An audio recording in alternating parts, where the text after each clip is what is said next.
Nous sommes allés voir dans les défilés côté backstage pour noter les nouvelles tendances en maquillage et en coiffure à adopter dès maintenant. Tout d'abord, les grands sourcils sont à l'honneur. Si vous avez la chance d'en avoir des épais, gardez-les. Sinon, faites comme dans de nombreux défilés, dessinez-les dans des tons sombres, proches de la couleur de vos cheveux. Ensuite, l'eyeliner connaît un vif succès. Choisissez un crayon fin et permettez-vous quelques originalités.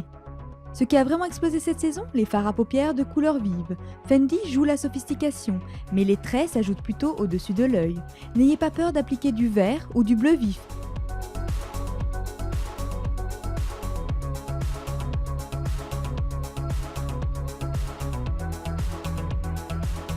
Voire même des paillettes comme chez Christian Dior. Le retour des années 80 et l'envie de s'amuser se fait ressentir jusque dans le maquillage. Autre possibilité, choisir les couleurs plus douces, mais les mettre en bonne quantité, comme chez Chanel et son gris irisé, ou encore chez Derek Lam. C'est vraiment tout en transparence, donc c'est très maquillé, mais il n'y a pas de ligne, on ne sait pas où ça commence, on ne sait pas où ça s'arrête. Enfin, du côté des lèvres, le rouge est bien sûr présent, mais attention à l'application, il faut que cela soit parfait. Exemple sublime à suivre chez Prada. Coup de cœur pour l'orangé chez Missoni, le rose chez Dries Van Noten,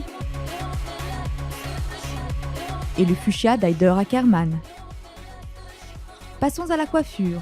Les coiffeurs travaillant pour les créateurs imaginent toujours de grandes nouveautés pour les cheveux, et certaines coupes sont vite à adopter dans la rue. Pour 2013, suivez les conseils de Laurent Philippon. On plaque en fait les cheveux, on dessine une raie au milieu et on plaque les cheveux de chaque côté avec le spray de mode de Bumble Bumble pour la brillance et pour le maintien. Et en fait il y a un effet presque mouillé, gelé comme ça jusqu'à mi-longueur et les longueurs tombent dans le dos. Donc reprenons, lissez et plaquez sur l'avant et lâchez sur l'arrière. S'il fait vraiment chaud, vous pouvez aussi garder le même principe mais opter pour une queue de cheval comme chez Alexander Wang. Autre aspect, sous-entendant moins de travail, la raie sur le côté et formant comme une mèche tombante ou une frange. Enfin, la créatrice Delfina Deletraz a osé, et notons qu'il reste encore quelques mèches roses et bleues qui peuvent être ajoutées.